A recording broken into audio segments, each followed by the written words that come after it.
Salut, le président Ibrahim Traoré, lors de son interview du 28 septembre, a fait mention de la tension qui existe entre Abidjan et Ouagadougou. Il nous semble important de revenir parce qu'il a fait des déclarations assez fortes que du côté de la Côte d'Ivoire, le ministre des Affaires extérieures et porte de parole, le ministre de la Communication porte de parole, a essayé de s'exprimer. Amadou Koulibaly a dit que, voilà, je vous livre l'extrait d'Amadou Koulibaly après avoir écouté ses propos de Ibrahim Traoré. Écoutez la question de Julien Domche. C'est un peu très sensible selon moi. Est-ce que vous semblez nous dire qu'aujourd'hui, la Côte d'Ivoire servirait de base arrière à une organisation visant à déstabiliser le Burkina Faso? Ça, même plus que ça. Base arrière à une organisation servant à déstabiliser le Burkina. Ils sont là-bas. Les ennemis du Burkina sont clairement là-bas, affichés, protégés. Ils sont payés, ils sont protégés, ils sont bien logés. Les ennemis du Burkina sont en Côte d'Ivoire. Ils sont payés, ils sont protégés. Pourquoi? Par qui? Ils sont payés par qui? Ils sont protégés pourquoi? Ils sont payés par ceux qui veulent prouver au Burkina qu'ils ont eu tort de partir de la CEDEAO, qu'ils ont tout faux de vouloir la souveraineté, qu'ils ont tout faux de chercher autres partenaires. Et on les connaît. La France en premier chef. Et on connaît la très bonne relation qui existe entre la Côte d'Ivoire, du moins, le président Alassane Draman Ouattara et la République française, c'est son président Emmanuel Macron. Maintenant, comment est-ce qu'un voisin peut vouloir ton mal? Ben, écoutez, en attendant qu'on puisse vivre dans un monde proche du paradis, pour le moment, on est sur la terre.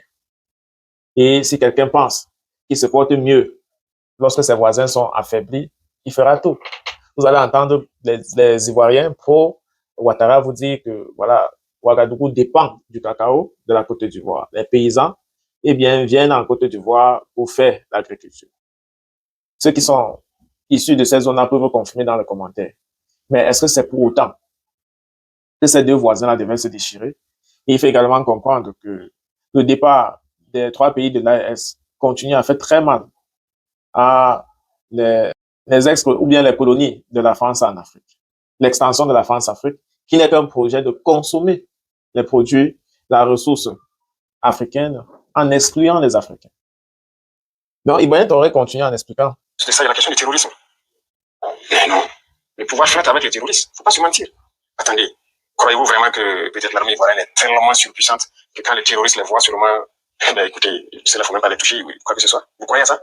Ils sont tellement plus puissants que les trois armées de l'AIS. C'est faux. Un pacte de non-agression. Et quand un pacte de non-agression, vous devenez une base arrière. Et tout ça, ça m'inquiète justement. Si ce pays, il y a des crises, le pays sera attaqué par les terroristes. Parce que s'il ne gagne plus ce qu'il gagne, le pays sera attaqué et ce pays va sombrer. Vous avez certainement compris la crise de 2009. Ben, on dit 2010. Où on dit qu'une bande armée est venue du Nord.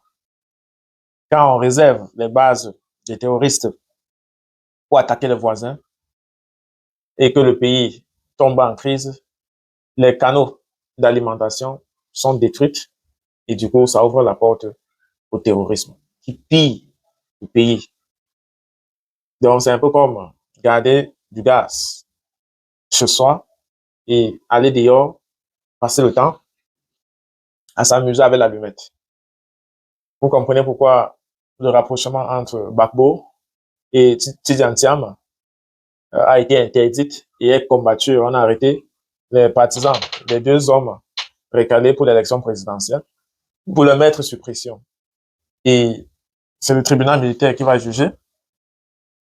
Et tous ces partisans-là courent de lourdes peines parce qu'ils sont poursuivis pour les faits qui portent à l'atteinte à l'intégrité du territoire. Je ne sais pas si vous comprenez. Et Ibrahim Traoré s'inquiète réellement de cette réalité-là. Il dit que c'est incompréhensible qu'un pays qui connaît les instabilités, qu'un président qui veut se maintenir au pouvoir et qui connaît que ses adversaires ne le laissera pas faire de tout gré ce qu'il a réussi en 2020, eh bien, qu'avec ses bases militaires qu'il a chez lui, qu'il sache que lui, c'est responsable si jamais la Côte d'Ivoire sombre encore pour une autre fois. C'est un danger. C'est pourquoi j'ai passé le temps à dire au chef d'État, on ne participe pas avec les terroristes. Voilà. Alors, monsieur le président. Donc, on ne participe pas avec le terroriste. Et la formule que l'ARS a prise, c'est de préparer la conscience populaire. dénoncer Union, armée, nation pour faire face aux ennemis de la patrie. Dénoncer les suspects, dénoncer les actes barbares, identifier des gestes inhabituels, tout ça dans le but de combattre le terrorisme. Mais dans un État où le président, dans un ordre constitutionnel, où le président refuse de respecter la Constitution, Laurent Gbagbo se retrouve obligé de repartir vers ces organismes internationaux pour les appeler à contraindre Alassane Draman Ouattara à ne pas bafouer la Constitution. Mais on connaît comment ces organismes-là fonctionnent. Ils vont tout simplement dire que, ben voilà, il y a le droit des relations internationales qui refuse l'ingérence. La Côte d'Ivoire étant un pays souverain, elle ne devrait pas s'impliquer dans son processus électoral. Et ainsi dit, on va laisser Alassane Ouattara calmement faire valoir son droit à son 4e mandat. C'est difficile, mais c'est ce qui a d'ailleurs poussé l'AES à claquer la porte de tous ces organismes-là. Parce que, à regarder de près la façon que la démocratie fonctionne en Afrique, elle continue à piller les ressources africaines pour le bien-être de ces anciens colons qui aujourd'hui ont tout simplement changé les hommes à la tête des pouvoirs. C'est nos frères qui nous ressemblent de couleur, mais ils ont la pensée des Occidentaux. Donc, la question que nous nous posons, c'est que Ibrahim Traoré, toujours dans cette interview, il parle de comment certains hommes, des hommes en tenue, ivoiriens qui ont traversé la frontière pour entrer au Burkina Faso ont été capturés jusqu'à Ouaga et qu'après les négociations avec le ministre de la Défense, on les a fait rapatrier, mais que la Côte d'Ivoire encore a refusé de jouer cette réciprocité avec les Burkinabés détenus dans les prisons infestes de la Côte d'Ivoire, souvent même les commerçants.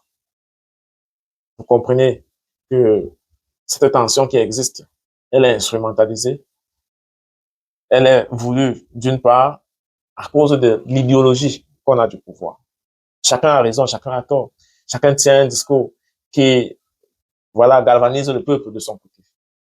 Mais pour que l'Afrique puisse avancer, on devrait parler de ces sujets, s'entendre sur les bonnes pratiques de voisinage.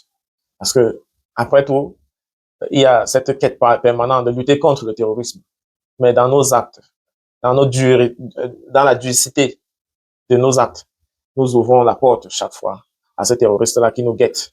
Donc, de fait, entretenir le terrorisme, refuser de pratiquer la démocratie, refuser le fair play sur les prisonniers de commun droit, des hommes en tenue, c'est une volonté manifeste de nuire à la relation avec Ouaga.